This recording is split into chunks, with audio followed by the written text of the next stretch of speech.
Hello students, good morning everyone. स्वागत है आपका सक्सेस कोचिंग क्लासेस झालावाड़। और आज हम पढ़ेंगे जो क्लास 12 है, आरबीएससी क्लास 12 कक्षा 12 की जो लेखा शास्त्र है, जो कॉमर्स के जो स्टूडेंट हैं उनके लिए जो सिलेबस है एनसीईआरटी वाला नया सिलेबस आ चुका है।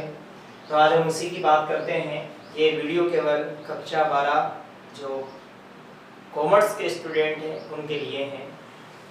टोटल जो चेंजेस हुआ है, बाकी देखो पिछले साल की जो किताबें थी और इस साल की जो किताबें हैं उनमें 100% चेंजेस है। आप नई किताबों के माध्यम से पढ़ोगे तो हम आपको बताना चाहते हैं। आज आपका जो सिलेबस है वो मैंने तैयार किया हुआ है। यहाँ पर समझते हैं 12वीं कक्षा के लेखा शास्त्र में 2 किताबें हैं। फर्स्ट वाली जो हमारी बुक है अलाभकारी संस्थाएं एवं साझेदारी खाते, पहली किताब ये है हमारी। दूसरी जो किताब है कंपनी खाते एवं वित्तीय विवरणों का विश्लेषण, वही पुराने सिलेबस के अकॉर्डिंग ही बनाई गई है। थोड़ा सा इसके अंदर जो अध्ययन का जो माध्यम है उसको चेंज कर दिया गया है। टॉपिक जो है टॉपिक को चेंज कर दिया गया है जैसा एनसीईआरटी में होता है। और सीबीएसई और आरबीएसई जो है दोनों के सेम टॉपिक है, बस लैंग्वेज चेंजेस मिलेगी। समझते हैं फर्स्ट वाली जो हमारी बुक है जिसे हम साझेदारी बही भी कहा जाता है। साझेदारी के अंदर फर्स्ट वाली बुक के अंदर अलाभकारी संस्थाएं एवं साझेदारी खाते, इसमें हमारे 5 चैप्टर दिए गए हैं।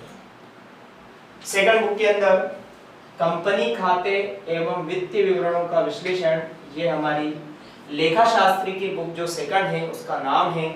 इसमें 5 टॉपिक इसके अंदर दे रखे हैं। ऐसे हमें 12वीं के पेपर के लिए केवल ये 10 टॉपिक ही हमें पढ़ने हैं, 10 चैप्टर पढ़ने हैं। सबसे फर्स्ट चैप्टर के बारे में बात करता हूं मैं।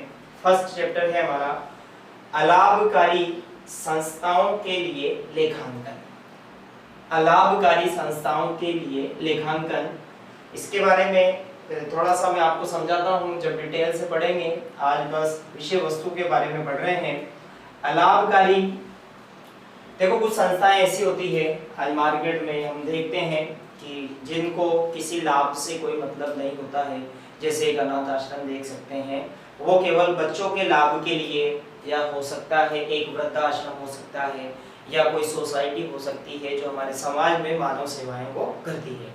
इसके बाद सेकंड जो हमारा चैप्टर है साझेदारी की अवधारणा। साझेदारी की अवधारणा, साझेदारी के बारे में हमने कक्षा 11 के अंदर पढ़ रखा है, लेकिन 12वीं क्लास में हम वापस से इसको पढ़ते हैं। साझेदारी की अवधारणा, इसके अंदर हमें पार्टनरशिप जो होती है 2 या 2 से अधिक व्यक्तियों के बीच में जब लिखित समझौता व्यापार के लिए किया जाता है उसे साझेदारी कहा जाता है। साझेदारी की अवधारणा, इसके अंदर हम साझेदारों के लेखांकन कैसे किए जाते हैं, साझेदारी की परिभाषा क्या है, भारतीय साझेदारी अधिनियम क्या कहता है, ये हम समझते हैं। चैप्टर नंबर जो हमारा 3 रहेगा नए साझेदार का प्रवेश। कई बार ऐसा होता है कि जब साझेदारी व्यापार की शुरुआत की जाती है तो 2 या 3, 5 साझेदार प्रारंभ में होते हैं। थोड़े समय के पश्चात पुराने साझेदारों की सहमति से नए साझेदारों का प्रवेश हो सकता है। तो हमारा जो चैप्टर नंबर 3 है नए साझेदार का प्रवेश, हम इसके अंदर नया साझेदार जब आता है तो क्या क्या समायोजन किए जाते हैं वो समायोजन हम सीखेंगे। हमारा जो चैप्टर नंबर 4 है साझेदार की सेवानिवृत्ति या मृत्यु। जैसे हमारे चैप्टर नंबर 3 के अंदर नया साझेदार आता है, प्रवेश कर रहा है, ऐसे ही हमारा जो पुराना साझेदार है वो सेवानिवृत्त का मतलब होता है साझेदारी फर्म को छोड़ देना या मृत्यु हो जाना। कई बार हम देखते हैं कि साझेदारी व्यापार हुई, कंपनी हुई, एकल व्यापार हुआ, या कोई सा भी एक क्षेत्र रहा है उसमें किसी भी व्यक्ति की मृत्यु हो सकती है, क्योंकि ये माना गया है कि मृत्यु होना एक मानव की, एक मनुष्य की मृत्यु होना एक सामान्य सी बात है। हमारा जो लास्ट चैप्टर जो रहेगा इस फर्स्ट वाली बुक के अंदर साझेदारी फर्म का विघटन। कई बार ऐसा होता है जैसे एक परिवार का विघटन होता है, विघटन का मतलब समाप्त हो जाना, एक परिवार का जैसे समापन हो जाता है, किसी परिवार में किसी की मृत्यु हो जाने पर, किसी के चले जाने पर वो बिखर जाता है परिवार, इसी प्रकार से साझेदारी फर्म का विघटन, विघटन का मतलब हम इसका समापन करेंगे। ये हमारे 5 चैप्टर हैं। ये पहली वाली बुक के अंदर हम बात करते हैं। सेकंड वाली जो हमारी बुक है, कंपनी खाते एवं वित्तीय विवरणों का विश्लेषण, जिसमें हम पढ़ेंगे कंपनी के बारे में। तो कंपनी जो है, कंपनी की परिभाषा मैं आपको बता देता हूँ। अभी हमारे बस समझना है आपको सिलेबस के बारे में, इसके बाद हम चैप्टर वाइज स्टार्ट करेंगे। आपको ये सिलेबस अपनी नोटबुक के अंदर नोट करना है। आप इसे स्क्रीनशॉट लेकर या रोककर और इस वीडियो के माध्यम से इस आप नोट्स को नोट कर सकते हो।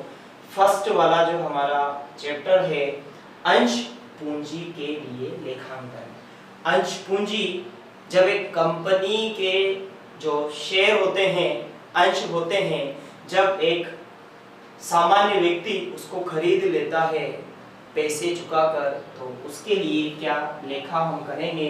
अंश पूंजी के लिए लेखांकन, ये हम सीखेंगे अंश पूंजी के लिए लेखांकन चैप्टर में। चैप्टर नंबर 2 है हमारा कंपनी के वित्तीय विवरण। कंपनी के वित्तीय विवरण, तो इसके अंदर हमें देखने को मिलेगा कि कंपनी के जो वित्तीय विवरण है हमारे सिलेबस के अकॉर्डिंग,